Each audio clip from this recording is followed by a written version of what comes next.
څوک چې د جمعې په ورځ باندې دا عمل وکړي ویډیو تر اخره پورې خامخا وګورئ د ټولو مسلمانانو د خیر دپاره ده نو الله تعالی به د اتیاو کالو ګناهونه معاف کړي چې دومره ګناهونه به ستانه شوي هم نه وي او د اتیاو کالو ثواب به د الله په عملنامه کې ولیکي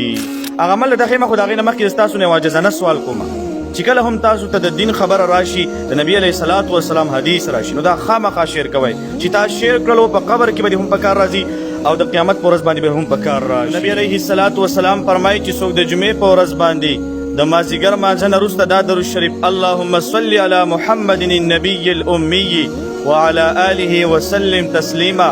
اتیا کرته ووایي دغه انسان به الله تعالی د اتیاو کالو ګناهونه معاف کړي او د اتیاو کالو ثواب بول الله په عملنامه کې ولیکي نو څومره مختصر عمل دی او څومره لوی ثوابونه پې الله تعالی ورکوي تاسو د جمعې په ورځ باندې د مازدیګر لمونځ وکړئ نو دا عمل خامخا کوئ او دا ما چې کومه خبره وکړله دا د دین خبره ده او د دین خبره شیر کول دا صدقه جاریه ده او صدقه جاریه یو داسې عمل دی چې د ثواب انسان ته نمبر نه پس میلاویږي نو د ثواب باندې دا ویډیو مخکې شیر کړئ